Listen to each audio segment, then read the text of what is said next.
What's going on, guys? Plastic Beach X3 back here with another deck profile, and I just got back from the Columbus Regionals yesterday. I went to the Lexington Regional the week before this weekend, and I ended up 25th place. And then yesterday at the Columbus Regional, 9 rounds, I ended 16th place with a pretty hard loss and disappointing loss in the last round of top 8. But I'll go over my matchups here real fast if I can remember them all. First round was a Pendulum Magicians. I 2-0'd that guy. I don't know if that's a good deck or not. I know a lot of people have been talking about Pendulum Magicians, but he was using a lot of foreign cards and like using them terribly wrong, like not what they did. And I had to check him on a couple things. So nevertheless, 2-0'd that guy. And then I played Despia Tri-Brigade, round 2, 2-0'd that deck. And then round 3, I had my first loss. I lost to Despia Branded, and I just bricked terribly game 3, which this deck is prone to do. But round 4, I don't remember exactly what I played. Oh, well, no. Round 4, I don't know what I played. Round 5, but I think it was a 2-1 or it was the Tinny base deck, like the Brandon stuff, or the Tinny Brave deck. It was the Tinny Brave deck, and I 2-1 to that guy. Anti-spell pretty much won me the game in game 3. Round 5 was against Despia Branded again, or not Despia Branded, but Despia Brave. Despia Brave. And I won, or I lost a die roll. I lost 8 out of 9 die rolls today as well, or yesterday, so that was pretty bad. And I think ironically, the one die roll I won was round 3 where I lost. But round 5 was the Despia Brave deck, and I lost game 1, won game 2, and like because I went first. And then game 3, it was a pretty long game, and we both got into the grind game pretty well.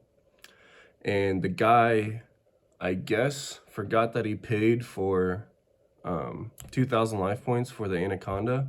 So he didn't realize he was down in time, and it was my turn, and he had Zombie World up, and I couldn't out it, and he just kept playing. Like like in my standby phase, he activated the Branded Quick Play Fusion, and was like, Lubellion Chainlink 1, ad libitum Chainlink 2, and all this kind of stuff. And I was like, I looked at the clock and it was like 20 seconds left. I was like, okay, sure. And he just kept playing, and then time was called in my standby phase, and that was the game. We had a 30 minutes lunch break, which was nice. And then round 6, I played against Eldlick, like pure Eldlick. 2-0'd him. He set up Zombie World game 2, and I just twin twisted it and won. And then like normal the barrier statue. And like, if he doesn't activate Sanguine or Conquistador or any of those cards before I summon the Wind Barrier statue, then it's pretty much game. Because with that deck, I was able to constantly like top his trap cards and put the Eldlick underneath the trap card so that his next draw was the trap card, and just like keep barrier statue up and keep bouncing his trap cards, because I knew what he had set was Sanguine, Conquistador, and the other one that banishes from graveyard. So I wasn't really care. I just literally beat with the barrier statue. So I was 2-0. Round 7, I played a really well-respected player that I played in the PPG 3-for-3. His name, or I didn't play against him, but my teammate did. Christopher Pike. He was a very well-respected player, and I beat him 2-1. Game 1, he set up, it was a Despia Brave. Or it might have been just pure Despia, I'm not for sure. Game 1, he set up Lubellion. Or no, he set up Mirrorjade with like nothing else, maybe like an Allobaron field. And that's like all, he opens subpar. And I was able to rise the Winter Jade or Mirrorjade back. And he scooped. Game 2, I think I bricked, and he just had everything. I think I didn't open any birds. Game 3, I opened up cracked. I opened like D-Shifter, Robina, Map, and Harpy's Featherstorm. So that was it. Round 8, I played another very well-respected player. His name's Samson. He was playing the Despia Brave deck, or the Despia Brave deck. I beat him 2-1 in time, because so like games 1 and 2 were really good. Ryza, I just kept Ryza looping his mirror jade back so that he couldn't pop all my cards. So that was really good.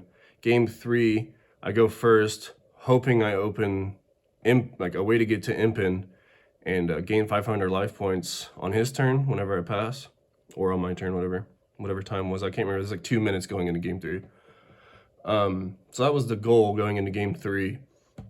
But I opened Barrier Statue, Anti-Spell, Book of Moon,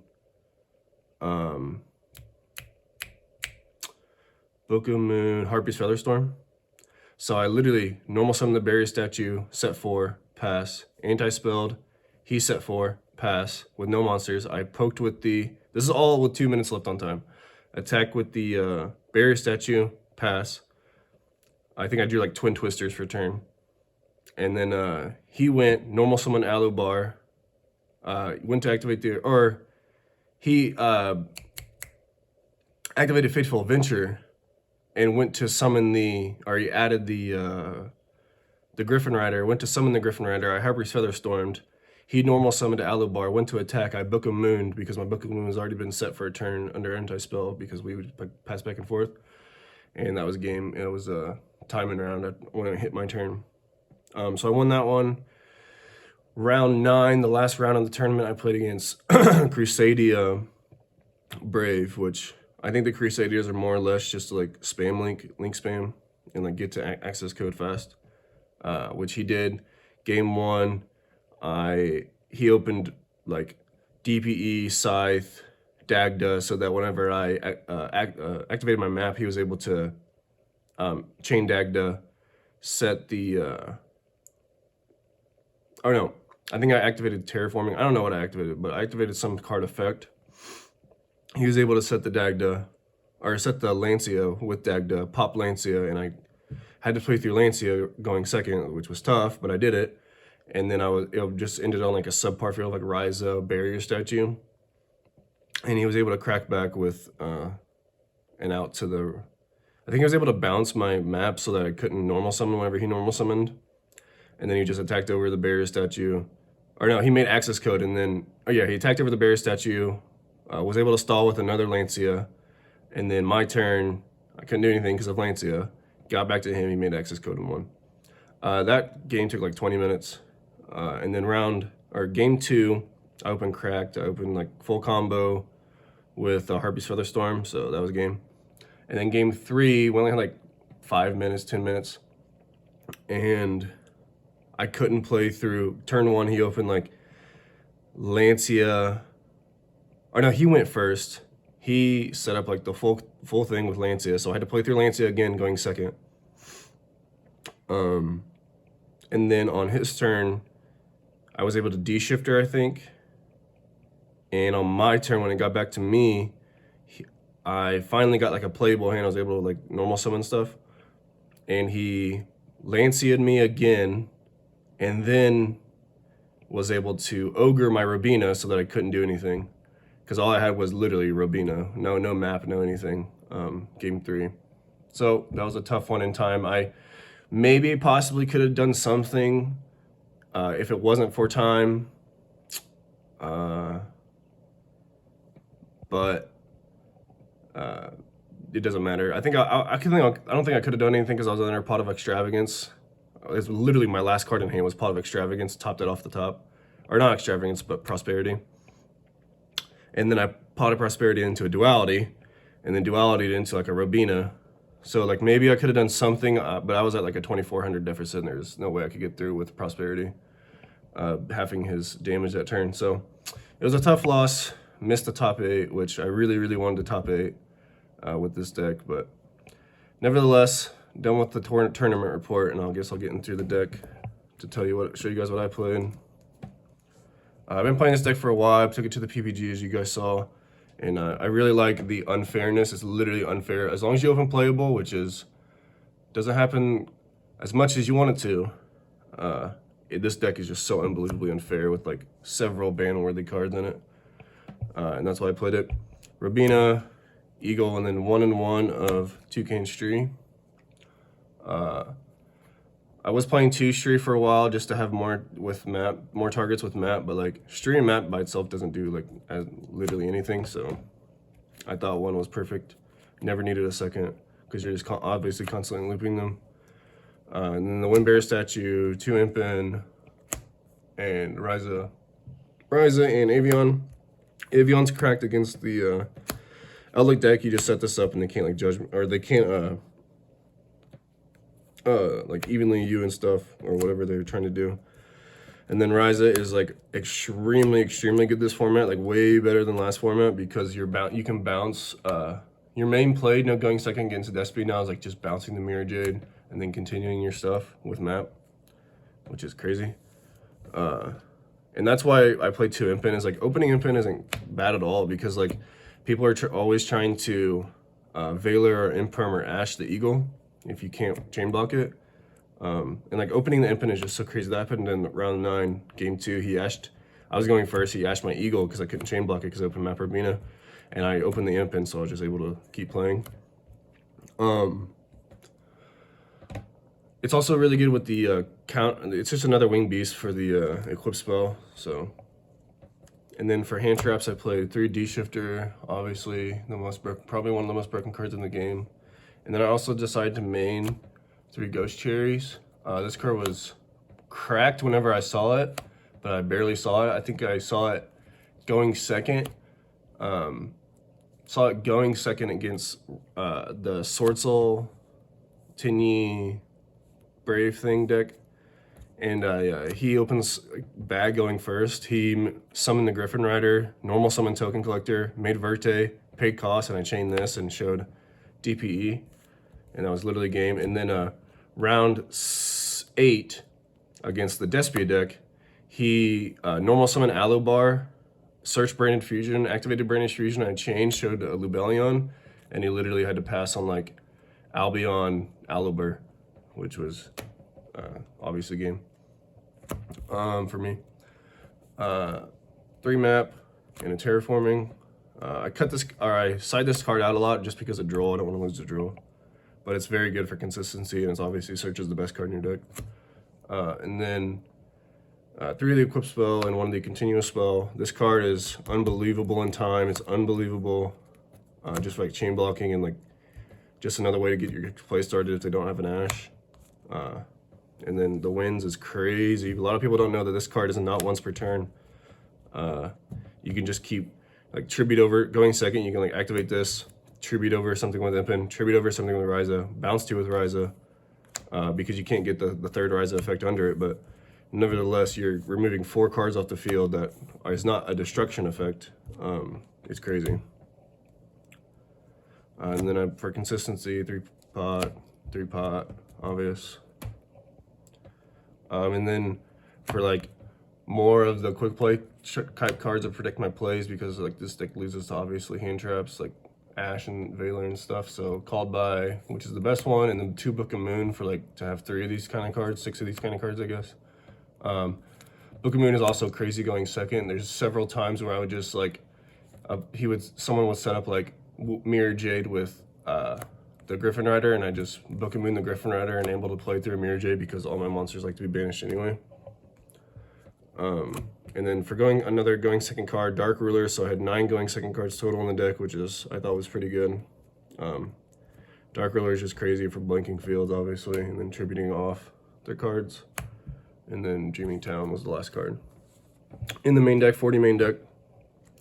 Extra deck, I played the full 4-card Zeus package, the full 4-card Maximus package for sending off Maximus, and this card is also good for Cherries target in the new Tri Brigade deck, the Despia deck. And then for Ghost Reaper targets, I played 1 Mirrorjade and 1 Lubellion. The theory here was that if they Alubar into Brain Infusion, I can hit Lubellion. But if they just open the straight up Brain Infusion, I can chain Reaper to Lubellion and call Mirrorjade, which is not that good because they're still going to be able to put back the Mirrorjade with the Lubellion, but they cannot summon this Mirrorjade if they're only playing 1, which doesn't come up often because I think a lot of people are playing 2. But if they're only playing 1 of this card, then they can't summon Mirrorjade again. And then DPE, Doodle-Doo, Gilgamesh, and then for the last 2 cards I played Kigari and Chichao, which I was borrowing those from my friend. I totally blanked on putting Hulk in the deck for some reason, even though I had it. Probably would cut the second Nightingale for it because I didn't summon Zeus at all. Side deck, I played 1 DeFi. So DeFi is crazy. It's just a 4th D shifter going first because your deck hard loses to Droll. And this prevents them from Droll Ghost Ogre Veiler going first, and then it's also just a crazy card going first whenever they start their turn. It's not like D shifter where they can just hopefully stall a turn and come back to you. They can actually play. It's there forever. They can't Ghost Ogre it because it doesn't activate. It's like super hard to get rid of if they're not playing the Twin Twister. So it's kind of a crazy card going first. And there were like 7 good cards, good going second cards that I was always siding out going first into games 2 and 3. So like I just wanted another 7th card to put in going first because I know I'm taking 7 out. 1 Harpies, 2 Raigeki. I cut this down from 3. I don't think it's that good this format. It's really good this format. Obviously, it's a Raigeki, and it's a board wipe, but it's not as good as it was because of the branded spell in the graveyard that protects their fusions from getting destroyed. So I cut it down to 2 to make room for like more board wipes, Twin Twister, a lot of anti-spell running around. So I really wanted to max out on this card, and then 2 Lightning Storm is another board wipe. Card's crazy. Going first cards. 3 Harpy's Featherstorm, which is one of the cards that should be banned probably. This card is absolutely bananas. And a turn stop. And then 3 Anti-Spell, which is also probably a ban-worthy card this format. It just literally blanks their turn. They have to set everything. Then you can start tributing all their spells that they had to set with Unexplored Winds or bouncing them back to the deck with Ryza so that they have to set it for another turn. This card is absolutely bonkers in Floowandereeze. Yeah, that was the deck. Ended 16th place yesterday, ended 25th place the week before.